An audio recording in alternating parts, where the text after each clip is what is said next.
Fans have been patiently waiting for a new Juice WRLD album, and it looks like The Party Never Ends finally does have a release date. And guys, we'll be keeping you updated with all the newest updates for this new project. And once the first part comes out, we will be doing an album review. And also once the 2 other parts come out, we will also be reviewing those parts of the project and hopefully get to do a full album review once it's all released in full, which is supposed to happen by the end of 2021. So Lil Bibby just tweeted September 17th, which is apparently the release date for most likely the first part of The Party Never Ends, or it could be the release date for the first single. But which one do you think it is? Oh, that's a very good question. If I had to put my guesses on it, you think it's the first part of the album? I think it's the first part of the album because apparently there's a bad leak situation with the project. So I don't think that they would probably play with the rollout like that. They probably want to end up getting the music out, but who knows? Like, you know, we could be here talking about September 17th and it's probably something else. So who knows? But at this point, like if Lil Bibby is tweeting a date,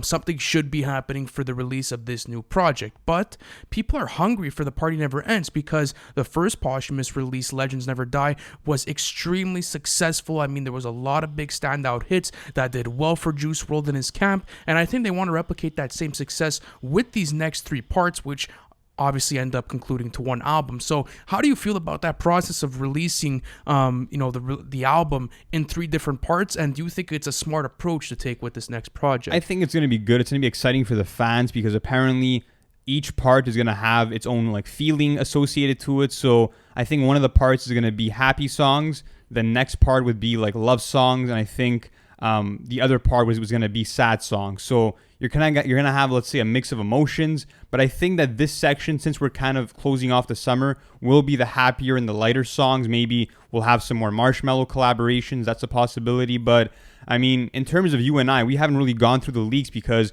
we realize that people, you know, leaking the music is actually leading to this album getting postponed. And we're at a point where the demand for new Juice WRLD music is so high because he's impacted this generation on a huge level just because of I would say the honesty that you get from his voice and also the different material that he's tackling. If it's heartbreak, if it's loneliness, and the way that he uses his voice to portray his emotions is genius, and that's why I love Juice WRLD so much.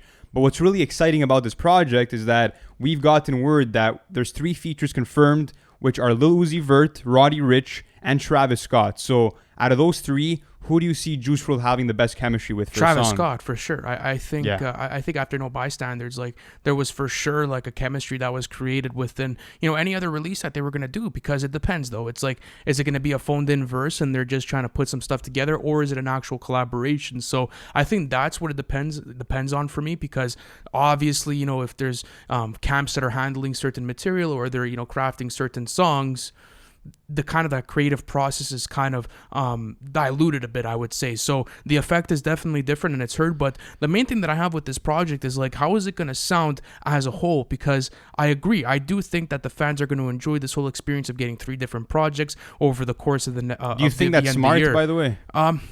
It depends though, because obviously from a commercial and marketing standpoint, yes, I think it is smart. But if you want to talk about what's maybe the most ethical way to go about the album and, you know, what the fans might want to see, I think releasing a full body is really, really, really important, because as I said, Legends Never Die had great success, not only within the marketing lane, but also within the fan base. People appreciated the project for what it was, and it's still one of the highest selling albums of this year alone. So you could see how this impact is carrying on. And again, Juice WRLD has had these beautiful messages about, you know, tackling really complex subject matter, as you said, like, you know, depression and loneliness, but also talking about relationships and love in a certain way. So I don't want to see that feeling and that emotion lost within this next project. But for you, do you think that this is going to be a step up from what he did on Legends Never Die? Well, I mean, it all depends. I mean, obviously, what's tough about these posthumous albums is that we don't know what the true vision of the artist is. We have to rely on the camp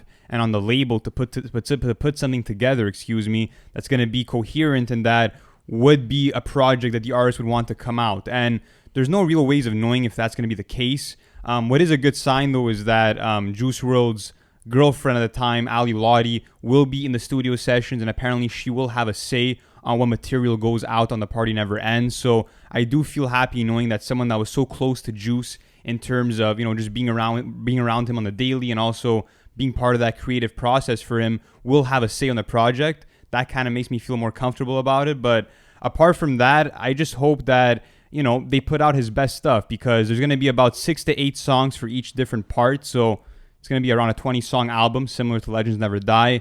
And I hope they're doing it, and that I hope that it's going to stay true to his legacy and really show what a talent that he was. Because if you look at freestyling and what he did on Tim Westwood TV, if you look at the melodic hooks that he's provided, he was just an all-around talent. And I can't wait to see, you know, what we get from Juice WRLD on this new project. And it has been hard to resist the leaks, because as fans, we do want to hear the new Juice music, but it is the best thing to do for us to actually get a project. Absolutely. And not only that, but you keep that element of surprise within the album. Like, I don't want to go in and just get these things officially just to add them to my playlist. I want to go through the project, see how it feels, and see something that the camp wanted to release. And the thing is that, you know, posthumous releases have had this negative connotation around them because of, you know, the way that they're handled and, you know, the creative decisions that are made with it. But, you know, I do think that Juice WRLD had a lot of material left in his bank. Apparently, he was stacked with over like 3,000 songs. Over thousands of songs. So who knows what might happen as far as collaborations go. But regardless, guys, we're going to be keeping you updated throughout this whole Juice WRLD rollout.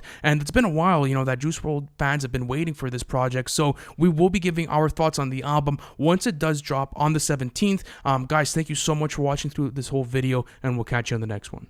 Thank you for watching the video. It's always a pleasure doing content for you guys. Listen, if you haven't already, subscribe to the channel, because we're doing album reviews, and we actually have our series called Everything We Know, where we take you guys through the whole album rollout of the hottest releases of the year. Not only that, guys, but our Patreon plan is now live. You guys can access that in the bio. I appreciate you guys, and I'll see you on the next one.